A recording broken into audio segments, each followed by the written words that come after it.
Hello दोस्तों, स्वागत है आप सभी लोगों का राजस्थान एकेडमी पर। मैं परवीन सिंह आप सभी लोगों के साथ में। जैसा कि आप सभी लोग जानते हैं, RSM-SSB बोर्ड LDC एग्जाम के लिए लगातार साइंस की क्लासेस लेकर के आ रहा हूं और जिसके अंतर्गत हमने रसायन विज्ञान को पहले शुरू किया था और रसायन विज्ञान के अंतर्गत हम पहली और दूसरी यूनिट को कंप्लीट कर चुके थे। थर्ड यूनिट हमारी चल रही है और थर्ड यूनिट का नाम है कार्बन एवं उसके यौगिक। और कार्बन एवं उसके यौगिक को भी अपन लगभग अब पूरी कर चुके हैं। ये आज 50वां लेक्चर है। इससे पहले की 49 क्लासेस हमारे YouTube चैनल पर कंप्लीटली प्लेलिस्ट के अंदर अवेलेबल है। तो 50 क्लासेस के माध्यम से हमने केवल और केवल रसायन विज्ञान को पूरा किया है और आज जो है ये क्लास थोड़ी सी लंबी रहेगी, लेकिन मैं आज इसको पूरा करने वाला हूं। ठीक है, क्योंकि आज बस ये 50 क्लासें खूब है केमिस्ट्री के लिए। यदि कोई विद्यार्थी LDC की प्रिपरेशन करता है और आपसे पूछ रहा है कि कौन सी बुक पढूं, क्या पढूं, कैसे नोट्स करूं, कुछ भी करने की जरूरत नहीं है। उस विद्यार्थी को केवल ये 50 वीडियो सजेस्ट कर देना। अगर उसने ये 50 के 50 वीडियो लिख लिए और पढ़ लिए हैं तो ये जहां मैंने 50 लिखा है ना, ये दिल से, मैं दिल से कह रहा हूं, 50 के 50 वीडियो देखने वाला विद्यार्थी केमिस्ट्री का LDC के अंदर कितना ही टफ पेपर आ जाए, कितना ही टफ क्वेश्चन आ जाए, वो 100% करके सही आएगा। कहीं उसके कोई दिक्कत नहीं आ सकती। इस लेवल का कंटेंट है। जो विद्यार्थी लगातार जुड़े हुए हैं उन्हें पता है और आपको पता होगा बहुत ही आराम आराम से आपको पढ़ाया जा रहा है। बिल्कुल एकदम तरीके के साथ में, जिस प्रकार से कंटिन्यूअसली आपको पढ़ाया जाना चाहिए वैसे ही पढ़ाया जा रहा है। तो मेरे इंट्रोडक्शन के बारे में बता दूं, क्योंकि कई बार कुछ नए विद्यार्थी जुड़ते हैं तो वो जो है ये जरूर सोचते हैं कि सर क्या करते हैं, क्या होंगे। तो मैं आपको बता दूं कि मैं LDC, lab assistant, PTET, IIT JEE mains, SSC MTS, RRB ALP जैसे कुछ एग्जाम्स में सिलेक्टेड हूं और अब जो है विद्यार्थियों को पढ़ाने का कार्य पिछले 3 साल से कंटिन्यूअसली करते आ रहा हूं। इसके अलावा मैं जहां स्कूल में पोस्टेड हूं वहां पर भी 11-12 क्लास के स्टूडेंट्स को लगातार पढ़ाते रहता हूं। कुछ विद्यार्थी IIT NIT में पहुंचे हैं, कुछ सेंट्रल यूनिवर्सिटी में पहुंचे हैं, कोई गवर्नमेंट सर्विस में भी पहुंच चुका है और ऐसे ही आगे कारवा बढ़ता जा रहा है। चलिए अब आज की बात करते हैं शुरू। और हम पढ़ रहे थे बहुलक टॉपिक को, यानी पॉलीमर्स टॉपिक को। पॉलीमर के अंतर्गत आप लोगों ने ये देख लिया था कि बहुलक होते क्या है, बहुलक कैसे बनाए जाते हैं, बहुलकों के वर्गीकरण को हमने पूरा बहुत ही डिटेल के अंदर एकदम पढ़ रखा है। अब हमने कल लास्ट के अंदर शुरू किया था औद्योगिक महत्व के जो कुछ इंपॉर्टेंट हमारे बहुलक है उनके बारे में, जिसके अंदर पॉलीथीन और PVC पाइप की अपन बात कर चुके थे। अब देखिए, सबसे पहले बात करते हैं अब तीसरे नंबर पर पॉलिएस्टर। पॉलिस्टर है ना, कपड़ा आता है, पॉलिस्टर का कपड़ा आता है। आपने सुना होगा कि प्योर कॉटन नहीं है, कि इसमें पॉलिस्टर के मिक्स है। तो उस पॉलिस्टर की बात करने जा रहे हैं। तो पॉलिएस्टर, पॉलिएस्टर के एकलक की बात करें तो पॉलिएस्टर के एकलक है सबसे पहले तो आपका कौन सा, द्यू कार्बोक्सिलिक अम्ल और साथ में है डाइऑल एकलक। ठीक है, कौन कौन से, द्यू कार्बोक्सिलिक अम्ल और साथ में है डाइऑल एकलक। फिर है डाइएस्टर और डाइऑल, और तीसरा है डाइहाइड्रोक्सिल अम्ल। कौन सा है, डाइहाइड्रोक्सी अम्ल। और डाइहाइड्रोक्सी अम्ल होता क्या है वो भी लिखा हुआ है। तो डाइहाइड्रोक्सी अम्ल होता है OHRCOOH। ठीक है, यहां लिख रहा हूं, देख लो, OHR बॉन्ड COOH, ये होता है आपके डाइहाइड्रोक्सी अम्ल। ठीक है, याद रखिएगा, बिल्कुल कंफ्यूज नहीं होना है। अब इसके बहुलीकरण की विधि की बात कर लेते हैं, यानी मेथड ऑफ पॉलीमराइजेशन क्या है। तो मेथड ऑफ पॉलीमराइजेशन है इसके अंदर, तो पॉलिएस्टर जो है वो संगनन बहुलीकरण से बनता है। किससे, संगनन बहुलीकरण से। संघनन बहुलीकरण यानी कि कंडेंसेशन प्रोसेस जो है उससे यहां पर एस्टर का क्या होता है, पॉलीमराइजेशन होता है या पॉलीएस्टर का निर्माण होता है, याद रखना। अब पहला ड्यू कार्बोक्सिलिक एसिड और डाइऑल का संघनन बहुलीकरण हुआ, ठीक है। ये रहा हमारे पास में ड्यू कार्बोक्सिलिक एसिड, ठीक है, COOH ये है ड्यू कार्बोक्सिलिक एसिड, और साथ में होता है डाइऑल। डाइऑल का मतलब है दो एल्कोहल जुड़े हुए होंगे, यानी कि ये OH bond R bond OH, ठीक है, OH R OH, ये है डाइऑल। तो ड्यू कार्बोक्सिलिक एसिड और डाइऑल इन दोनों का होता है संघनन यानी कंडेंसेशन, और बहुलीकरण होकर के क्या बन जाता है, तो ये वाला फॉर्मूला बनकर आ जाता है, ठीक है। क्या बनकर आ रहा है, O bond COOR1 bond COO bond O bond R2 bond N और फिर H2O, ठीक है। तो H2O आपका यहां पर रिलीज हो रहा है वाटर, ये याद कर लेना। तो याद क्या रखोगे कि ड्यू कार्बोक्सिलिक एसिड और डाइऑल जो है उन दोनों के संघनन बहुलीकरण से आपका निर्माण हो जाता है किसका, पॉलीएस्टर का। समझ में आ गई बात, ये चीज याद रखिएगा। इसके बाद आ जाता है डाई एस्टर और डाइऑल की संघनन बहुलीकरण की विधि, ठीक है। किसकी क्रियाविधि, तो डाई एस्टर और डाइऑल की जो संघनन बहुलीकरण क्रियाविधि है उसकी बात करते हैं। तो इसमें भी वही है, डाई एस्टर जो अपन ने ये देखो ऊपर बनाया है ना, ये वाला डाई एस्टर ऐसा ही ले लेंगे, और साथ में डाइऑल OHR2OH, इन दोनों का संघनन होकर के बन जाता है ये वाला आपका, वापस से देख लीजिए एज इट इज यही फॉर्मूला आएगा, OCOOR1 COOR bond R2 ROH, इसमें निकल जाएगा। इसमें H2O निकल रहा था, इसमें ROH निकलता है, यानी अल्कोहल निकलता है इसमें, ठीक है। तो ये कब बनता है, जब डाई एस्टर और डाइऑल की संघनन बहुलीकरण होता है, कंडेंसेशन प्रोसेस होता है तब। तो तीन तरीके से बन रहा है ये। पहला तरीका था ड्यू कार्बोक्सिलिक अम्ल और डाइऑल के एकलक से, जो कि ये रहा। दूसरा है डाई एस्टर और डाइऑल, ये रहा डाई एस्टर और डाइऑल, इनके बहुलीकरण से, ठीक है। तीसरा है डाई हाइड्रोक्सी अम्ल से। डाई हाइड्रोक्सी अम्ल से कैसे बनेगा, तो ये रहा डाई हाइड्रोक्सी अम्लों का स्वसंघनन। स्वसंघनन का मतलब है यहां पर क्या था, डाई एस्टर और डाइऑल का संघनन, यानी दो अलग अलग कंपाउंड्स का संघनन हो रहा था, कंडेंसेशन हो रहा था। यहां पर भी दो अलग अलग, ड्यू कार्बोक्सिलिक अम्ल और साथ में डाइऑल का। लेकिन जब हम बात करते हैं डाई हाइड्रोक्सी अम्ल की, तो डाई हाइड्रोक्सी अम्ल के केस में उसका खुद का ही स्व संघनन होता है, सेल्फ कंडेंसेशन होता है, यानी कि एक ही प्रकार के जो अणु है वही मिल करके उसको निर्माण करते हैं। और यहां पर भी वही बनता है, फॉर्मूला सेम आएगा यहां पर भी, ठीक है। तो इस प्रकार से आप पॉलीएस्टर को तीन अलग अलग अणुओं के बहुलीकरण से बना सकते हो। अब ये पूछा जा सकता है कि आपके जो पॉलीएस्टर है उसका एकलक है, ठीक। पहला ऑप्शन दे दिया आपको, मान सॉरी नहीं है ऐसा पूछेंगे इसमें, तो क्यों, क्योंकि पहला ऑप्शन तो बन जाएगा कि ड्यू कार्बोक्सिलिक अम्ल और डाइऑल एकलक है, हाँ ये भी पॉसिबल है। दूसरा ऑप्शन ये हो डाई एस्टर और डाइऑल, ये भी पॉसिबल है। तीसरा हो कि डाई हाइड्रोक्सी अम्ल, ये भी पॉसिबल है। और चौथा कोई और ऑप्शन दे दे तो आप समझ जाइएगा कि वो चौथा वाला जो है वो पॉलीएस्टर का एकलक नहीं है, ठीक। समझ गए पॉलीएस्टर का निर्माण कैसे होगा, एकलक कौन होंगे इसमें, और इसमें विधि कौन सी फॉलो होगी। तो योगात्मक या सॉरी योगज या योगात्मक नहीं, इसमें संगनन बहुलीकरण होता है, कंडेंसेशन पॉलीमराइजेशन होता है, ठीक। अब पॉलीएस्टर के उपयोग की बात कर लेते हैं।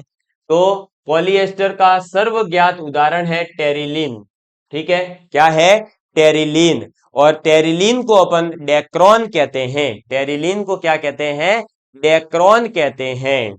और इनका मुख्यतया उपयोग जो है वो कृत्रिम रेशे बनाने में किया जाता है, तथा सुरक्षा, सिर स्त्राणों यानी कि जो सुरक्षा से रिलेटेड जितने भी हमारे सिक्योरिटी रिलेटेड जो कपड़े वगैरह है या अलग अलग प्रकार की सिक्योरिटीज के लिए जो है ना, जैसे वो बनाए जाते हैं ना बुलेट प्रूफ जैकेट्स वगैरह, अलग अलग चीजें होती है, उनमें भी पॉलिएस्टर का उपयोग होता है। साथ ही साथ हेलमेट जो है आप सिर पर डाल करके जो घूमते हो ना बाइक चलाते समय, अगर नहीं चला कर पहन करके चलाते हो तो भाई हेलमेट पहन करके चलाना चाहिए। ये पहले ही बता दूं, अपना जीवन बहुत ही जो है जरूरी है, अमूल्य जीवन होता है, तो इसे व्यर्थ गवाना या ऐसी जो है छोटी मोटी गलतियों में नहीं गवाना चाहिए। इसका उपयोग होता है। यदि पॉलिएस्टर के एलिफेटिक जो अम्ल एकलक है उनसे बने हैं तो उन्हें फिर एलिफेटिक पॉलिएस्टर कहा जाता है, और इनका गलनांक काफी कम होता है 50 से 80 डिग्री सेल्सियस पर। एरोमेटिक जो समूह होने पर इनका गलनांक जो है वो बढ़ जाता है। उदाहरण हो गया टेरिलीन जिसे डेक्रोन कहते हैं। तो अब आपसे पूछा जा सकता है कि जो पॉलीएस्टर है वो अगर एलिफेटिक है तो उसका गलनांक क्या होगा, कम होगा, और एरोमेटिक है तो ज्यादा होगा। क्वेश्चन ये आ सकता है स्टेटमेंट्स के रूप में आजकल, जैसे कि आता है कि पॉलीएस्टर के बारे में निम्नलिखित में से कौन सा कथन सत्य है। वहां पहला स्टेटमेंट दे दिया कि एलिफेटिक पॉलीएस्टर का गलनांक अधिक होता है। दूसरा, एरोमेटिक पॉलीएस्टर का गलनांक कम होता है। तीसरा, पॉलीएस्टर एलिफेटिक पॉलीएस्टर का अधिक होता है। चौथा, इनमें से कोई नहीं। तो आपको पता होना चाहिए कि एलिफेटिक पॉलीएस्टर जो होगा उसका गलनांक क्या होगा, कम होगा, और एरोमेटिक जो आपका पॉलीएस्टर होता है उनका गलनांक ज्यादा होता है। एरोमेटिक पॉलीएस्टर का उदाहरण हो जाएगा टेरोलिन जिसे अपन डेक्रोन कहते हैं।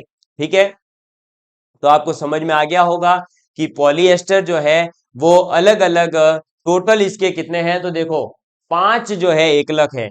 एक हो गया ड्यू कार्बोसिलिक अम्ल पहला, दूसरा डाइऑल, तीसरा डाइएस्टर, और चौथा डाई हाइड्रोक्सी अम्ल। 4 अलग अलग प्रकार के, 5 नहीं, पांचवा तो वो डाइऑल ही है तो सेम हो जाएगा इसलिए। ठीक है, तो 4 अलग अलग प्रकार के एकलक जो है उनसे हम पॉलीएस्टर का निर्माण कर सकते हैं।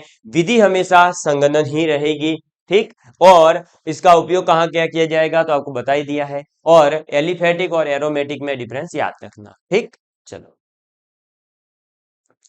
फिर बात आ जाती है हमारे जो एरोमेटिक चाहिए तो ठीक है, याद रख लेना एरोमेटिक पॉलीएस्टर की तुलना में एलिफेटिक टेरी जो पॉलीएस्टर है उसका व्यावसायिक उपयोग काफी कम है। ठीक है, तो व्यावसायिक उपयोग जो है वो किसका है ज्यादा, तो व्यावसायिक उपयोग ज्यादा होता है एरोमेटिक पॉलीएस्टर का एलिफेटिक पॉलीएस्टर के कंपैरिजन में। फिर नेक्स्ट आपका आ जाता है टेरिलिन। ठीक है, आप कहेंगे पॉली एथिलीन टरथेलेट, क्या कहेंगे, पॉली एथिलीन टरथेलेट, पॉली एथिलीन टरथेलेट जिसे अपन टेरिलिन कह रहे हैं। बात करते हैं, यह एक संतृप्त पॉलीएस्टर है और इसे डेक्रोन भी कहते हैं, जिसके बार बार मैंने पीछे बताया है कि टेरिलिन एक एरोमेटिक पॉलीएस्टर है, यानी संतृप्त एरोमेटिक पॉलीएस्टर भी कहते हैं। इसमें एकलक कौन है, तो टरथेलिक अम्ल या फिर इसका कोई भी एक एस्टर हो जाएगा, और साथ में एथिलीन ग्लाइकॉल, क्या है, एथिलीन ग्लाइकॉल। ठीक, बहुलीकरण की विधि, किसकी बात कर रहे हैं, बहुलीकरण की विधि की बात करते हैं, तो टरथेलिक अम्ल अथवा इसके एस्टर तथा एथिलीन ग्लाइकोल के संगनन बहुलीकरण से पॉलीएथिलीन टरथेलेट का बहुलक बनता है, और जिसका व्यापारिक नाम है टेरिलिन या फिर जिसे डेक्रोन भी कहा जाता है। ठीक है, तो इसमें आपको ये याद रखना है कि इसका बहुलीकरण कब होगा, जब आपका टरथेलिक अम्ल और उसके साथ में एथिलीन ग्लाइकोल मिल करके संगनन बहुलीकरण करवाएंगे। ये रहा एथिलीन ग्लाइकोल और ये रहा टरथेलिक अम्ल, इन दोनों का संगनन होता है और ये बन जाता है आपका टेरिलिन या डेक्रोन। ठीक, अब ये यहाँ पर फॉर्मूला बोल करके कोई ज्यादा फायदा होने वाला नहीं है, आपको कॉपी में लिख लिख के याद ही करना पड़ेगा। उपयोग इनके देख लो, तो इन बहुलकों का मुख्य उपयोग जो है वस्त्र उद्योग में होता है, क्योंकि ये अत्यधिक मजबूत रेशे से होते हैं, और इसके अलावा बेल्ट, रस्सी, नावों की पाल आदि बनाने में भी इसका उपयोग होता है। तो ये उपयोग ज्यादा कोई विशेष है नहीं, याद नहीं होगा तो भी चलेगा। बस टेरिलिन का जो है आप तो एकलक याद कर लेना, और बनता किस विधि से है, तो संगणन विधि से, और ये फॉर्मूले याद कर लेना, ठीक, काम हो जाएगा। नाइलॉन 6 की बात करते हैं। नाइलॉन 6 जो है वो एक पॉलीएमाइड है। ये एक इंपॉर्टेंट पॉइंट है, ये क्वेश्चन यूपीएससी के अंदर आया हुआ है कि नाइलॉन 6 जो है वो क्या है, तो ये एक पॉलीएमाइड होता है। क्या होता है, पॉलीएमाइड होता है। और जहां तक मुझे शायद याद आ रहा है, एलडीसी में एक क्वेश्चन आया हुआ है कि पॉलीएमाइड निम्नलिखित में से किसमें नहीं पाया जाता, तो वहां, सॉरी, पाया जाता है, और वहां नाइलॉन 6 ऑप्शन था, तो आप इसको टिक कर सकते हैं। तो याद रखिएगा कि नाइलॉन 6 जो है वो एक पॉलीएमाइड है, ठीक। और इनकी बहुलक श्रृंखला में एमाइड समूह, और एमाइड समूह क्या होता है वो एक बार याद कर लेना भाई। एमाइड समूह बना देता हूं, NH bond C double bond O bond, ठीक है, ये होता है एमाइड समूह, एमाइड ग्रुप।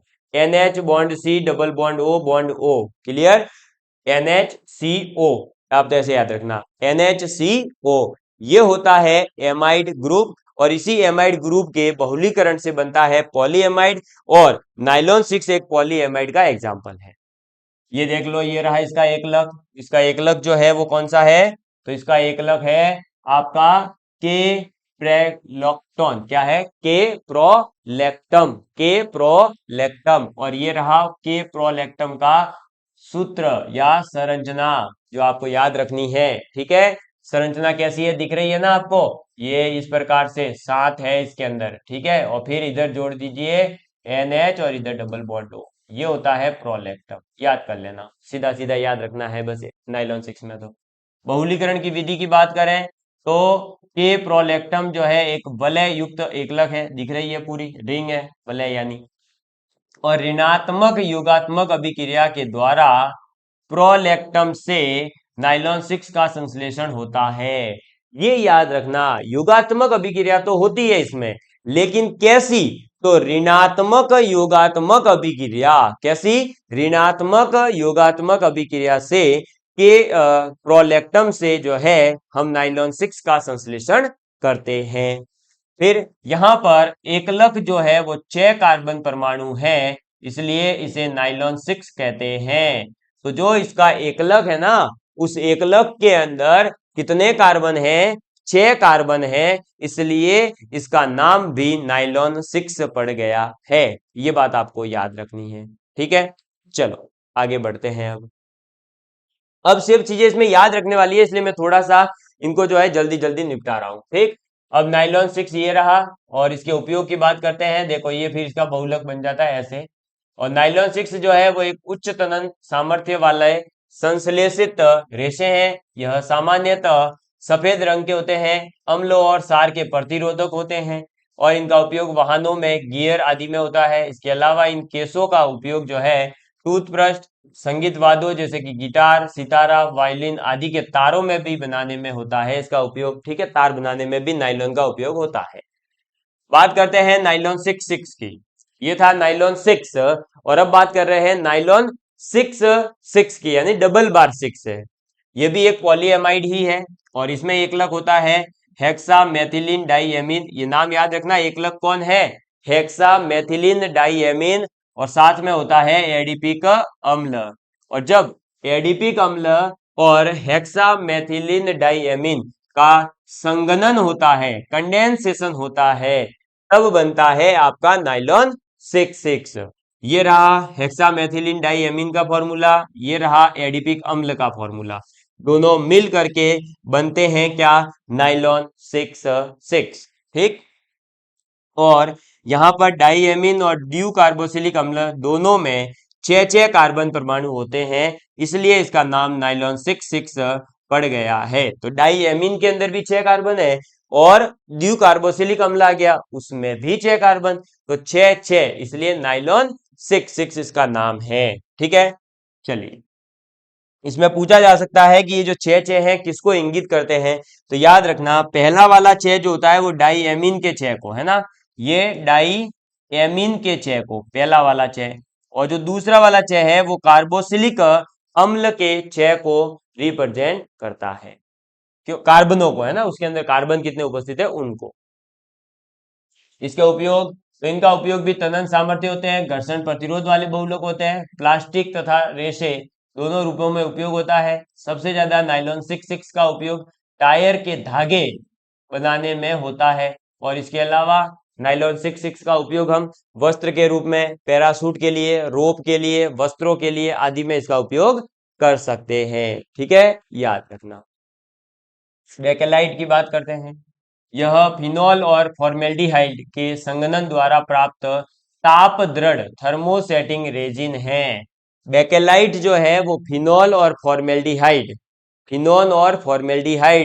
के संघनन से प्राप्त एक ताप दृढ़ थर्मोसेटिंग रेजिन होता है। ये बेकेलाइट के बारे में याद रखना कि यह एक थर्मोसेटिंग ताप दृढ़ रेजिन होता है, और इसमें एकलक कौन कौन होते हैं, तो फिनॉल और फॉर्मेल्डिहाइड होते हैं। कैसे बनते हैं, संघनन विधि से। ठीक है, याद रखना। आगे बात करते हैं इसके पूरे के पूरे बेकेलाइट के जो उपयोग है और बेकेलाइट का संघनन कैसे होगा। तो ये रहा फिनॉल फॉर्मेल्डिहाइड, इनके अम्ल सार से अभिक्रिया होगी, बन जाएगा ऑर्थो और पैरा हाइड्रोक्सी बेंजिल एल्कोहल बनता है, और फिर इनका जो है बहुलीकरण होता है, और बहुलीकरण होकर के बन जाता है बेकेलाइट। ठीक है, ये रहा, देख लीजिए। फिनॉल और फॉर्मेल्डिहाइड मिल करके क्या बनाते हैं, एक बनाते हैं ऑर्थो। ऑर्थो यानी ये सेकंड पोजीशन पर। तो कुछ चीजें इसमें है ना, देखो थोड़ी सी एडवांस लेवल की है, जो आपको नहीं समझ में आए तो डरना नहीं है। आपको बता दूं कि कार्बन जब बेंजीन का, ये देखिए इधर दिखा देता हूं एक बार, ये होता है बेंजीन। ठीक है, इसके बारे में अपन बात कर चुके हैं। इस बेंजीन की ये वाली कंडीशन को कहते हैं ऑर्थो, और ऑर्थो को रिप्रेजेंट किया जाता है ओ से। ये वाली कंडीशन जो होती है वो होती है मेटा, जिसे एम से रिप्रेजेंट किया जाता है। और ये वाली जो कंडीशन होती है इधर, उसे कहते हैं पैरा, जिसे अपन पी से रिप्रेजेंट करते हैं। तो जिस भी नाम में आगे ओ आ जाए वो ऑर्थो को बताता है, यानी सेकंड पोजीशन को, और पी आ जाए यानी पैरा को, यानी यहां पर दिखा रहा है। ठीक है, समझ में आ गई बात, क्लियर है। तो ये ऑर्थो और पैरा दो अलग अलग प्रकार के जो है क्या बन जाते हैं, डाई हाइड्रोक्सी बेंजिल एल्कोहल बनते हैं। कौन कौन, हाइड्रोक्सी बेंजिल एल्कोहल बनते हैं ऑर्थो और पैरा, किसके योग से, तो फिनॉल और फॉर्मेल्डिहाइड के। फिनॉल का फॉर्मूला याद कर लेना, और फॉर्मेल्डिहाइड को तो याद होगा ही होगा, HCHO। ठीक है, HCHO, क्लियर। चलिए, ये जो है ये पढ़ लेना आप एक बार खुद अपने हिसाब से, इजी है, लैंग्वेज है, बस पढ़ दोगे काम हो जाएगा, ज्यादा समय व्यर्थ नहीं हो इसलिए। फिर ये पूरा का पूरा देखो बेकेलाइट कैसे बनेगा। भाई पीछे जो बनाया था ना अपन ने ऑर्थो और पैरा, उनका फिर बहुलीकरण होता है, मैंने बताया ही था। बहुलीकरण होकर के फिर ये जो है देखो बेकेलाइट बनता है। और बेकेलाइट के उपयोग जो है वो आपको याद होने चाहिए, यहाँ दे रखे हैं। इनका उपयोग अपन जो है ताप और उष्मा रोधी होते हैं, इस वजह से स्विच, बर्तनों के हैंडल, बिजली के रोधी उपकरण, रेडियो, टेलीविजन, कंप्यूटर के केस आदि बनाने में करते हैं। इसके अलावा रसोई के अंदर जो बर्तन हैं, खिलौने हैं आदि को बनाने में भी हम बेकेलाइट का उपयोग करते हैं। बेकेलाइट के बाद में टेफ्लॉन, किसकी बात करते हैं, टेफ्लॉन की। तो टेफ्लॉन जो है वो आपका फुल फॉर्म पहले तो याद होना चाहिए, पॉली टेट्राफ्लोरोएथिलीन। क्या होती है, पॉली टेट्रा फ्लोरोएथिलीन, पॉली टेट्राफ्लोरोएथिलीन, जिसे हम टेफ्लॉन कहते हैं। इस टेफ्लॉन का एकलक क्या हो जाएगा, टेट्राफ्लोरोएथिलीन। क्या हो जाएगा, टेट्राफ्लोरोएथिलीन, CF2 डबल बॉन्ड CF2। ठीक है, CH2 होता तो एथिलीन, ऐसे ही टेट्राफ्लोरोएथिलीन। तो एथिलीन तो है ही क्योंकि दो कार्बन है इसलिए, तो कार्बन और फिर दो फ्लोरीन, फिर डबल बॉन्ड कार्बन और दो फ्लोरीन, तो CF2 डबल बॉन्ड CF2 टेट्राफ्लोरोएथिलीन हो जाएगा। इसके बहुलीकरण की विधि क्या है, तो टेफ्लॉन जो है वो टेट्राफ्लोरोएथिलीन का एक समबहुलक है, होमोपॉलीमर है। क्या है, समबहुलक है। ठीक है, ये याद रख लेना, बस हो गया। फिर इसके उपयोग है, तो यह एक रेखीय और अत्यधिक क्रिस्टलीय बहुलक है। यह एक प्रबल अम्ल नाइट्रिक अम्ल में भी विलय नहीं होता है, अत्यधिक तापमान पर भी स्थायी है। इसके अलावा ये जंगरोधी सारों कार्बनिक विलायकों में भी क्रिया नहीं करता। इसका उपयोग विद्युत रोधी, खाद्य बनाने के उपकरण, स्नेहक आदि के रूप में हम टेफ्लॉन का उपयोग करते हैं। ठीक है, ये इतना सा है, कुछ ज्यादा इतनी बड़ी बातें नहीं है। ये थोड़ा सा लेवल अप है, तो आप इनको जो है एक एक बार पढ़ करके याद कर लेंगे तो भी आपका काम हो जाएगा। ज्यादा टेंशन लेने की जरूरत नहीं है, या ये नहीं सोचना है कि ये याद नहीं हो रहा, वो याद नहीं हो रहा। कुछ चीजें मैं आपको अप लेवल की पढ़ा रहा हूं, ये मैं खुद मान रहा हूं और मैं खुद आपको बता रहा हूं, लेकिन याद होगी तो बेनिफिट जरूर होगा। क्योंकि अगर एक ऑप्शन भी मान लीजिए किसी अपर लेवल से आ गया, तो आपको वहां बेनिफिट होगा कि उस ऑप्शन को तो कम से कम कट कर पाओगे, है ना। तो आप जब एग्जाम का लेवल आजकल बढ़ रहा है, हर बच्चा जो है छोटी मोटी किताबें जो आप जानते हैं उनको हर कोई पढ़कर आ रहा है, लेकिन इस लेवल का कंटेंट कोई पढ़ करके नहीं आएगा। इस लेवल का जो पढ़कर आता है ना, बस उन्हीं का चयन हो जाता है, और वहीं पर अपन मात खा जाते हैं। अपन पॉपुलर बुकों के बीच में रह जाते हैं, अपन ये सोचते रहते हैं कि बस ये किताब पढ़ लूं तो वो हो जाएगा, ये किताब पढ़ लूं तो वो हो जाएगा। अरे भाई, किताबें केवल पढ़ने से कुछ नहीं होगा, हमें थोड़ा सा अपर लेवल पर भी पढ़ना पड़ेगा। क्योंकि अक्सर मैं क्या करता हूं कि पंछी उड़े और पंख ना हिले, ऐसा हो नहीं सकता। संगीत चले और दर्द ना गले, ऐसा भी हो नहीं सकता। और बंदा किसी चीज को शिद्दत से चाहे और वो उसे ना मिले, ऐसा हो नहीं सकता, ऐसा हो नहीं सकता। तो आप अगर शिद्दत से चाह रहे हो, आपने अपने जी जान को लगा रखा है, आपने ये नहीं देखा है कि कौन सी टफ चीज है, कौन सी आसान चीज है, आपको निश्चित रूप से सफलता मिलेगी और आप 100% सक्सेस होंगे और सरकारी नौकरी जरूर पाएंगे। ठीक है, इसको याद कर लीजिएगा। आगे बढ़ते हैं, हम बहुत जल्दी चैप्टर को पूरा करने वाले हैं बस। अब देखिए, जैव निम्नीकृत और अजैव निम्नीकृत बहुलक की बात करते हैं। तो बहुलक जो है दो प्रकार और भी है, जैव निम्नीकृत और अजैव निम्नीकृत, यानी कि आपका बायोडिग्रेडेबल और नॉन डिग्रेडेबल पॉलीमर्स। अब ये जो बायोडिग्रेडेबल और नॉन डिग्रेडेबल आते हैं ना, इनके बारे में अलग से सिलेबस में कई लोगों के मेंशन है। जैसे कि आप स्टेनोग्राफर का सिलेबस देखोगे, जूनियर अकाउंटेंट का सिलेबस देखोगे, तो इसलिए मैंने भी सोचा कि क्यों ना हम एलडीसी के विद्यार्थियों को भी ये पढ़ा देवे, ताकि अगर उनके भी आ जाए, क्योंकि आपके सिर्फ बहुलक मेंशन है। तो जब स्टेनोग्राफर जैसे एग्जाम में ये स्पष्ट मेंशन करके पूछ सकते हैं क्वेश्चन, तो आप में तो बहुलक है, तो बहुलक में तो ये सब चीजें आती है ना। तो चलिए, थोड़ा ये बहुत आसान है, जितना पढ़ा है ना उससे बहुत आसान है ये तो चीजें, ऐसे ही याद हो जाएगी। थोड़ा बहुत ज्योग्राफी से रिलेट करोगे, याद यूं चुटकियों में हो जाएगी। देखो, जैव बहुलक बायोपॉलीमर्स, ये प्राकृतिक बहुलक होते हैं जो जीव जंतुओं तथा वनस्पतियों में पाए जाते हैं। ये बहुलक वृद्धि और विकास के लिए आवश्यक होते हैं। इनके उदाहरण देख लो। इनके उदाहरण है प्रोटीन आपका, ठीक है, प्रोटीन से शरीर हष्ट पुष्ट रहता है, आपको पता ही है। पॉलीसेकेराइड, न्यूक्लिक अम्ल और लिपिड, ठीक है, ये है आपके क्या, जैव बहुलक बायोपॉलीमर्स। अब जैव निम्नीकृत बहुलक क्या होते हैं? तो जैव निम्नीकृत बहुलक वे बहुलक होते हैं जो प्रकृति अथवा संश्लेषित दोनों प्रकार के हो सकते हैं, और इनका जीवाणुओं आदि के द्वारा छोटे अणुओं में विघटन हो जाता है। बस, छोटे अणुओं में अगर विघटन हो जाता है तो जैव निम्नीकृत बहुलक, और अगर नहीं होता है तो अजैव निम्नीकृत, बस इतना ही फर्क है। ठीक है, उदाहरण देख लो जैव निम्नीकृत बहुलक का। तो पॉली हाइड्रोक्सी ब्यूटाइरेट है, और बीटा हाइड्रोक्सी वेलरेट है, फिर नाइलॉन 2 नाइलॉन आदि। ठीक है, तो जैव निम्नीकृत बहुलक कौन से होते हैं? जो प्राकृतिक और संश्लेषित दोनों प्रकार के हो सकते हैं। बस इनकी विशेषता ये है कि इनको कोई ना कोई अणु जो है, छोटे, इनको कोई ना कोई कीटाणु है, कोई मच्छर है, ऐसी चीजें जो इनको केंचुआ वगैरह जो होते हैं ना अपने, वो इनको नष्ट कर सके और खा करके छोटे अणुओं में विघटित कर सके।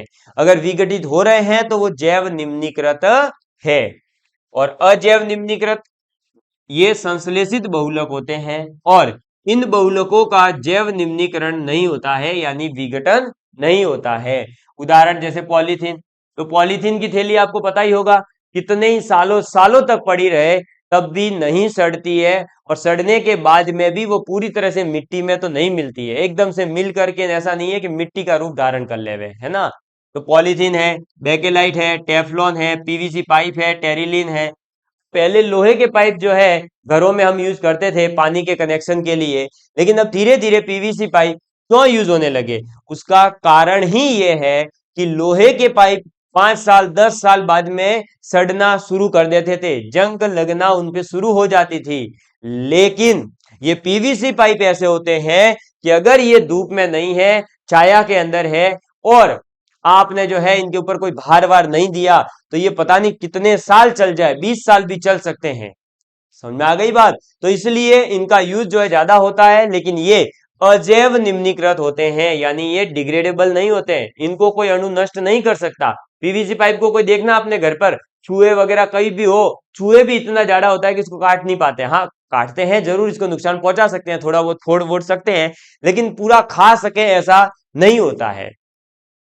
फिर देखो, अजैव निम्नीकृत बहुलकों का दैनिक जीवन में बहुत उपयोग होता है, पर चूंकि इनका जैव निम्नीकरण नहीं होता है, इस कारण से ये बहुलक अपशिष्ट का प्रबंधन एक विकट समस्या है हमारे लिए।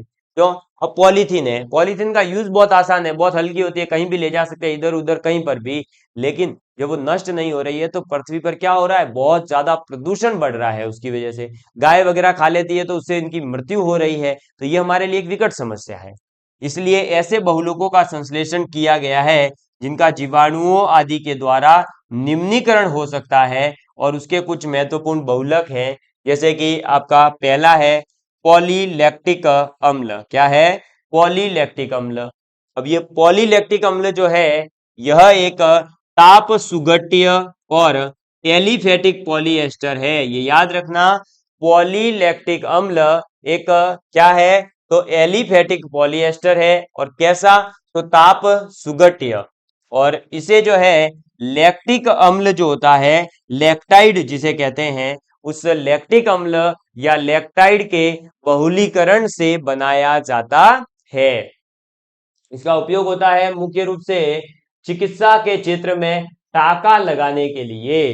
तो जब भी आपके कभी सिर पे लग जाती है, हाथ फट जाते हैं, कभी पैर पे फट गई है, मतलब एक्सीडेंट के समय से चीर फाड़ आ जाती है, खून ब्लडिंग हो रही है, मांस बाहर आ रहा है, उस समय जो टाके लिए जाते हैं ना, वो टाके लेते समय हम इसी पॉलीलैक्टिक अम्ल का उपयोग करते हैं। ठीक है, डायलिसिस आदि में भी इसका उपयोग होता है। इसके अलावा बायोप्लास्टिक बनाने में, जो बायोप्लास्टिक बनाया जा रहा है ना, उस बायोप्लास्टिक को बनाने में भी हम इसी लैक्टिक अम्ल का उपयोग करते हैं। ठीक है, चलो इसके बाद में आ जाता है अपने पास में आगे, ये रहा लैक्टिक अम्ल या लैक्टाइड का फॉर्मूला। याद कर लेना सूत्र, इसका पूरा पूरा स्ट्रक्चर। पूछ सकते हैं निम्नलिखित में से कौन सा लैक्टिक या लैक्टिक अम्ल या लैक्टाइड है। ठीक है, और ये रहा पॉलीलैक्टिक अम्ल, सीधा सीधा याद कर लेना। फिर आ जाता है पॉली के प्रोलैक्टोन। क्या आ जाता है? पॉली के प्रोलैक्टोन, पॉली के प्रोलैक्टोन। अब ये ऐसे नाम है जिनको 2-3 बार लिखोगे तब याद होंगे, सुनने से कोई याद नहीं होने वाले। के प्रोलैक्टोन। ठीक है, अब यह एक गम गलनांक वाला पॉलिएस्टर है, याद रखना। के प्रोलैक्टोन जो होता है उसके बहुलीकरण से बनाया जाता है। इसका उपयोग होता है, पीसीएल का मुख्य उपयोग है, पीसीएल मतलब यही है ना, पॉली के प्रोलैक्टोन। इसका उपयोग होता है नियंत्रित ड्रग रिलीज में कैप्सूल बनाने हेतु। तो जो ड्रग रिलीज होती है ना, नियंत्रित तरीके से, एकदम इतनी इतनी इतनी इतनी, थोड़ी थोड़ी थोड़ी सी आनी चाहिए, तो उसको बनाने में हम इसका उपयोग करते हैं। और इन कैप्सूल के द्वारा दवाइयां जब मानव शरीर में जाती है तो पीसीएल की एस्टर श्रृंखला का विघटन होता रहता है, और धीरे धीरे दवाइयों का निष्कासन होता है। तो आपने देखा होगा कुछ दवाएं ऐसी आती है जो प्लास्टिक की पूरी बनी हुई हो, बाहर से एकदम पैक रहती है, और कहा जाता है कि एज इट इज खाना। वो एज इट इज खाने से क्या होता है? वो धीरे धीरे धीरे धीरे धीरे विघटित होती है, और फिर वो दवाई जो है विघटित होते होते उसके ऊपर से धीरे धीरे वो दवाई हमारे शरीर में जाती है, एकदम से वो दवाई हमारे शरीर में नहीं जाती है। आपने देखा होगा वो लाल और या फिर सफेद कलर की एकदम पॉलीथीन टाइप की दवाई आती है जो खुलती है यूं, है ना, वो अपन लेते हैं ना, उसमें यही होता है। ये रहा के प्रोलैक्टोन, और इसके बहुलीकरण से बनता है पॉली के प्रोलैक्टोन। याद कर लेना फॉर्मूला सीधा सीधा। ठीक है, नेक्स्ट आ जाता है पॉलीग्लाइकोलिक अम्ल। क्या आ जाता है? पॉलीग्लाइकोलिक अम्ल। पॉलीग्लाइकोलिक अम्ल यानी पीजीए, और यह एक रेखीय एलिफेटिक पॉलीएस्टर है। ये क्या है? एक रेखीय एलिफेटिक पॉलीएस्टर है और ग्लाइकोल अम्ल के बहुलीकरण से ये बनता है। ग्लाइकोलिक अम्ल कहो चाहे ग्लाइकोलाइड कहो, एक ही बात है। इसका उपयोग होता है मजबूत रेशे बनाने में, पानी में घुल जाते हैं और मुख्यतः इनका उपयोग टाका लगाने में होता है और ये टाके अपने आप फिर गल जाते हैं। तो शरीर के अंदर जब आपके कभी ऑपरेशन वगैरह होते हैं ना, तो अंदर की साइड अगर कोई टाका वाका लिया जा रहा है तो उस टाइम पे फिर जो है पॉलीग्लाइकोलिक अम्ल जो है उससे बने हुए जो रेशे होते हैं उनका उपयोग किया जाता है, ताकि वो जैसे ही चिपक जाए चीजें फिर उसके बाद वो खुद ही अपने आप ही रेशे जो है क्या जाता है सड़ करके साफ हो जाते हैं, विघटित हो जाते हैं, घुल जाते हैं। ये रहा ग्लाइकोलिक अम्ल का सूत्र, ये देख लो। 4 ऑक्सीजन जुड़ी होती है बेंजीन में अलग अलग जगह, और ये है पॉलीग्लाइकोलिक अम्ल। ठीक है, तो ये सूत्र सीधा सीधा याद रख लेना। इसके बाद में आपके आ जाते हैं कौन, तो पॉलीहाइड्रोक्सी ब्यूटाइरेट को बीटा हाइड्रोक्सी वेलेरेट। ये बहुत ही बड़ा सा नाम है, PHBV। ठीक है, क्या है PHBV, एक बार पूरा नाम सुन लीजिए, पॉलीहाइड्रोक्सी ब्यूटाइरेट को बीटा हाइड्रोक्सी वेलेरेट, क्या वेलेरेट। ठीक है, ये इतना बड़ा नाम है, PHBV इसको शॉर्टकट में कहते हैं। और यह एक जैव निम्नीकृत पॉलीएस्टर है और इस बहुलक का निर्माण होता है 3 हाइड्रोक्सी ब्यूटेनोइक और 3 हाइड्रोक्सी पेंटेनोइक, 3 हाइड्रोक्सी ब्यूटेनोइक और 3 हाइड्रोक्सी पेंटेनोइक। ठीक है, ब्यूटेनोइक यानी 4 कार्बन वाला होगा अपना कार्बोक्सिलिक अम्ल, और पेंटेनोइक यानी 5 कार्बन वाला। ये दोनों एकलक मिल करके इस बहुलक का निर्माण करते हैं। तो ये रहा 3 हाइड्रोक्सी ब्यूटेनोइक अम्ल, ये है 3 हाइड्रोक्सी पेंटेनोइक अम्ल, और ये दोनों मिल करके बनाते क्या है, तो ये दोनों मिल करके बनाते हैं पॉलीहाइड्रोक्सी ब्यूटाइरेट को बीटा हाइड्रोक्सी वेलेरेट। ठीक है, और ये बन जाता है, सीधा सीधा स्ट्रक्चर याद रखना इसका। फिर आ जाता है नाइलॉन टू नाइलॉन 6। ठीक है, क्या आ जाता है, नाइलॉन टू नाइलॉन 6, और यह एक ग्लाइसिन तथा एमिनो के प्रोइक अम्ल का एकांतरित सह बहुलक है, और यह एक पॉलीएमाइडेड है, और ये भी एक जैव निम्नीकृत होता है। तो याद रखना कि नाइलॉन टू नाइलॉन 6 जो है वो एक जैव निम्नीकृत है, सह बहुलक होता है एक प्रकार का। किससे बनता है, तो ग्लाइसिन और एमिनो के प्रोइक अम्ल के सहयोग से ये बनता है। ठीक, इसी के साथ आपको बताते हुए मुझे बड़ी खुशी हो रही है कि आपका ये जो बहुलक वाला टॉपिक था वो पूरी की पूरी डिटेल के साथ में यहाँ पर होता है कंप्लीट। ठीक है, अब आपको कुछ चीजें मैं बता देता हूं। देखिए, ये टॉपिक अपना पूरा हो गया। इसी के साथ केमिस्ट्री जो है, क्या केमिस्ट्री जो है वो आपकी कंप्लीट होती है। केमिस्ट्री की तीनों यूनिट, 3 यूनिट्स यहां पर हो गई है कंप्लीट 50 वीडियोस के अंदर, है ना। 50 वीडियोस के अंदर पूरी की पूरी केमिस्ट्री आपको कंप्लीट करवा दी गई है, और ये पूरी केमिस्ट्री प्लेलिस्ट के अंदर अवेलेबल है। हमारे यूट्यूब चैनल पर आप देखोगे प्लेलिस्ट के अंदर आप जाकर के, तो आपको ये 50 के 50 वीडियोस तीनों यूनिट्स मिल जाएगी। एकदम क्रम वाइज है, कक्षावार एकदम दे रखा है, अच्छे से आप पढ़ करके नोट्स बना सकते हो। आपको बता दूं इसमें कि आप जो है इसके देखो, एक तो कई बच्चों की डिमांड्स आ रही है कि PDF नोट्स, है ना। तो देखो भाई, सब चीजें फ्री ऑफ कॉस्ट अवेलेबल करवाना पॉसिबल अभी नहीं है हमारे लिए, क्योंकि आप लोग भी जानते हैं कि किसी भी चीज को सरवाइव करने के लिए थोड़ा बहुत तो हमें भी पैसा चाहिए होता है, और यूट्यूब से इतना ज्यादा नहीं आता है। किसी को विश्वास नहीं हो तो यूट्यूब का पेमेंट भी हम बता देंगे आपको, है ना। ये इसलिए नहीं कह रहा हूं कि मैं कोई कोर्स ला रहा हूँ, कोर्स नहीं ला रहे हैं, सुन लीजिए एक बार। तो जिस किसी को PDF नोट्स वगैरह चाहिए हो ना, PDF नोट्स वगैरह आपको भी अवेलेबल करवा दिए जाएंगे। अगर आपको चाहिए है तो आप राजस्थान एकेडमी सिरोही ऐप को डाउनलोड करके रखें, है ना, RAS, उस ऐप के अंदर ही हम बहुत जल्दी जो है PDF नोट्स पूरे के पूरे पूरी जितनी यूनिट है ना आपके साइंस की 10, वो 10 की 10 एक साथ अवेलेबल करवाई जाएगी।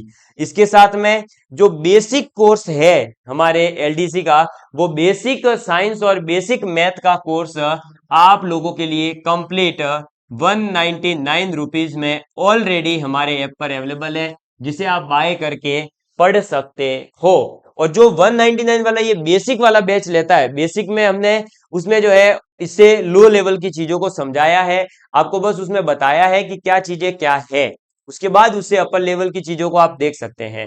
तो ये सभी वीडियोस हमारे ऐप पर भी बहुत जल्दी अवेलेबल करवाए जाएंगे, और कोर्स भी जो है 199 में ही है, ज्यादा डरने की जरूरत नहीं है। ये 199 में आपको अवेलेबल करवाया जाता है, जिसके अंदर बेसिक कोर्स आ जाएगा, पीडीएफ नोट्स आ जाएंगे, ठीक है।